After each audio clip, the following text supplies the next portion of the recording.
மீதமான சப்பாத்தி இருக்கா இனிமேல் வந்து தூக்கி போட்டுறாதீங்க. இந்த மாதிரி ரெசிபி செஞ்சு சாப்பிடுங்க. ரொம்பவே டேஸ்ட்டாக சாஃப்டாக இருக்கும்.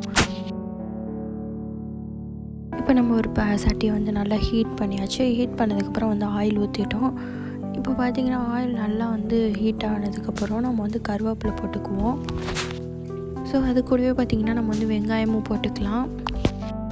ஸோ அது கூட பார்த்திங்கன்னா பச்சை மிளகா போட்டுக்குவோம். ஸோ கொஞ்சம் உப்பு போட்டுக்கிட்டு நல்லா நம்ம வந்து வதக்க ஆரம்பிச்சிடலாம்.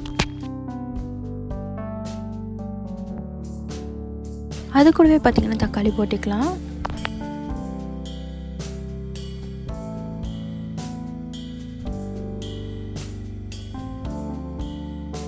இப்போ நம்ம வந்து மஞ்சள்தூள் மிளகாத்தூள் வந்து போட்டுக்குவோம். போட்டுட்டு அப்புறம் மல்லித்தூள் கொஞ்சம் போட்டுக்கலாம்.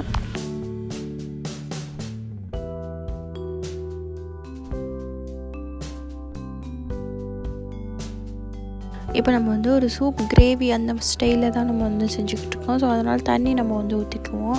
ஏன்னா இதில் தான் வந்து பார்த்திங்கன்னா நம்ம வந்து ஊற வைக்க போகிறோம். இந்த மசாலா வாட்டரில் தான் வந்து சப்பாத்தியை குட்டி குட்டியாக கட் பண்ணி அதில் போட்டு ஊற வைக்க போகிறோம். ஸோ இந்த மாதிரி குட்டி குட்டியாக பிச்சு விட்டு போட்டுக்கோங்க. இல்லை வந்து நீங்கள் கத்திரிக்கோலை வச்சு இல்லை கத்தியை வச்சு ஸ்டைலாக கட் பண்ணுறதுனாலும் கட் பண்ணிக்கலாம். நாங்கள் சும்மா கையில் வச்சே பிச்சுக்கிட்டோம். ஸோ அந்த தண்ணியில் வந்து நல்லா போட்டு கிண்டி விட்டுட்டு கொஞ்சம் லைட்டாக வந்து தண்ணியை வற்ற விட்டோம். சாஃப்டாக இருக்கும் சப்பாத்தி. ரொம்ப டேஸ்ட்டாக சாஃப்டாக இருந்துச்சு. நாங்கள் சாப்பிடும்போது ரொம்பவே சூப்பராக இருந்துச்சு.